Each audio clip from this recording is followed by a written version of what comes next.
Hello and welcome to Chapter 22 of our Python 3 Basics tutorial series. In this video what we're going to be doing is covering lists versus tuples. Or as some people call them, tuples. I like to call them tuples. There's a pretty substantial difference between the two of them, but they're also very similar. So a tuple or tuple is immutable. This means you cannot change it once it's been defined, but this is kind of a good thing or a bad thing. Generally, you're going to use a tuple for the specific reason that it is immutable. Then you have a list, which is mutable and can be changed, and generally use a list because it is mutable and it can be changed. So first I'd like to show both examples of this. So first we'll do a tuple, and a really popular reason why people are going to use tuples is for variable assignments in what is called sequence unpacking. So let's show an example. So say you have a function, and we'll say define example, and this function does a bunch of code, but at the very end it returns two values, and in our case it's going to return a 15 and a 19. So that's the function. Now what you can do with tuple is you could say AB equals example, and because example returns two values, it's going to unpack this return, and it's going to unpack 15 to A and 19 to B. And this is a tuple.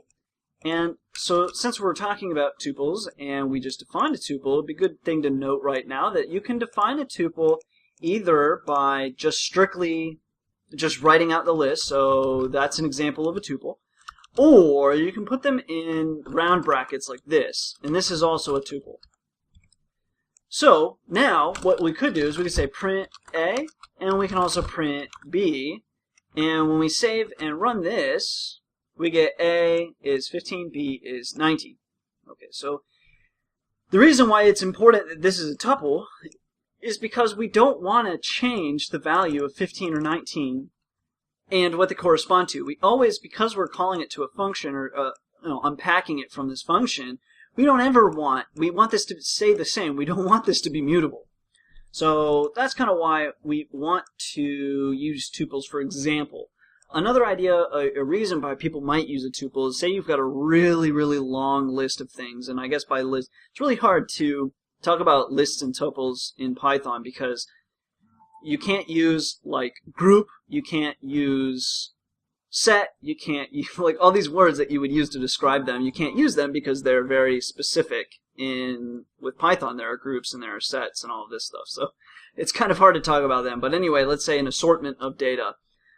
With tuples, it takes up less space because it is immutable, so Python doesn't have to worry about having to change anything, so you can iterate through a tuple very easily as opposed to a list. Now, that's not to say you can't, iterate through lists. A lot of people do iterate through lists using generators and stuff like that, but a tuple is going to be faster.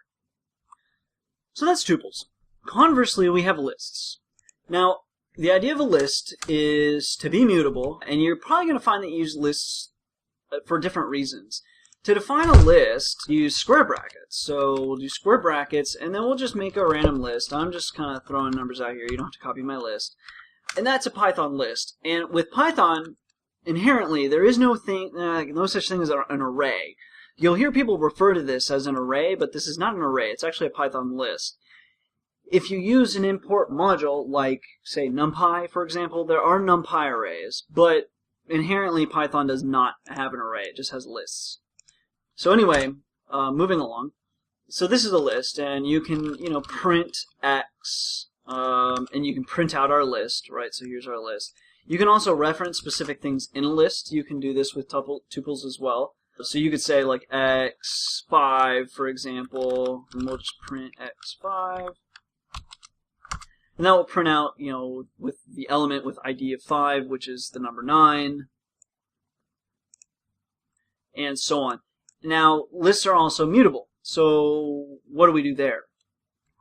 See, with lists, you can do all sorts of things. You can add to lists, you can remove things from the list, you can combine lists, you can search lists, you can sort lists, you can count things in lists, and so on. So with that, let's go ahead and do some things to the list. So Here you can see that we can print you can print the whole list, an element from that list, the next thing we can do, like let's say we want to add something to the list. Well, just like you can write to a file using append, you can append to a list. So we could say x.append, and we want to append 12.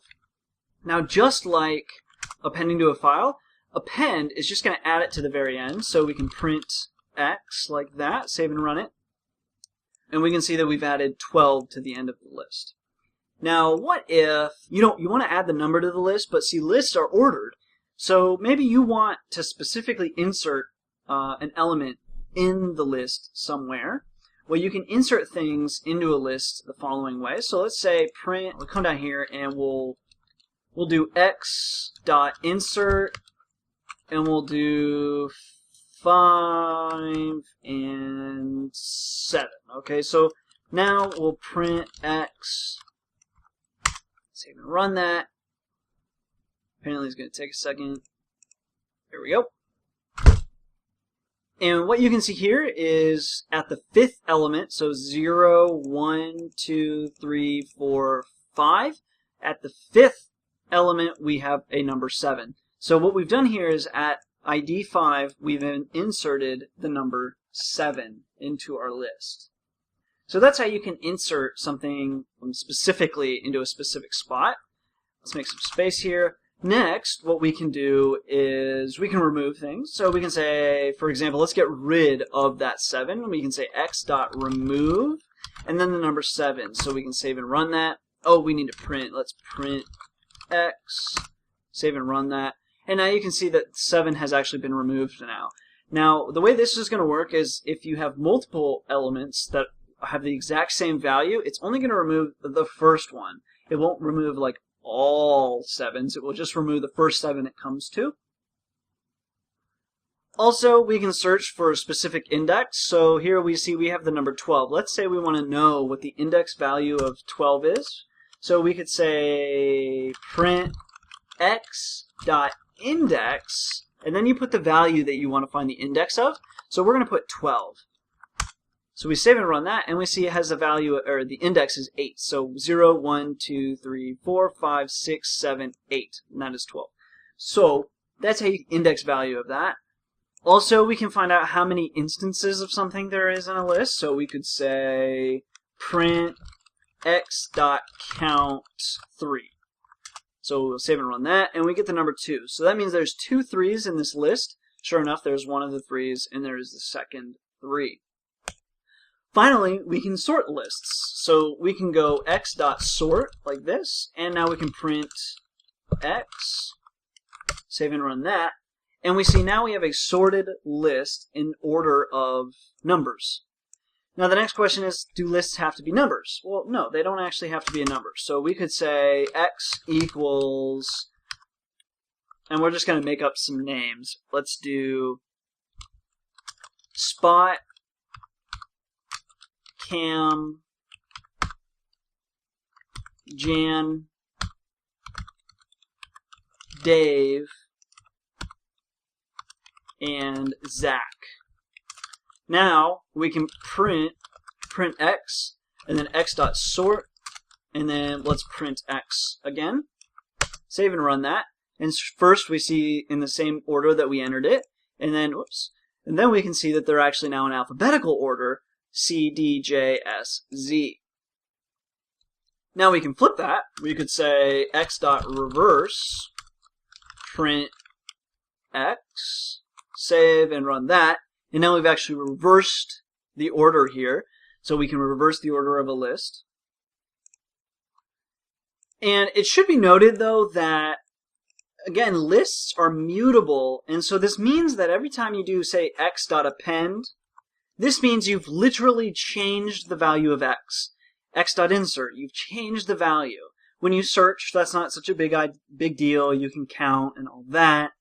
But when you sort, that actually changes the order of the elements in the list, and it's been mutated. Sort, reverse, all that stuff. As you can see, that it's changed the list. So keep that in mind when you do it. So if you had something that you didn't want to change the order of, again, you would use a tuple. But you would, in this sense, we can do all kinds of really nice operations to lists.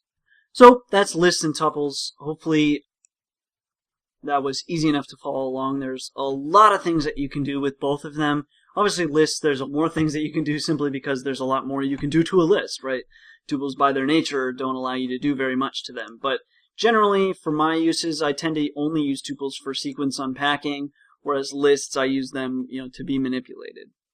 So that concludes lists and tuples as well as list manipulation. In the next video, what we're going to be talking about is dictionaries in Python, so stay tuned for that.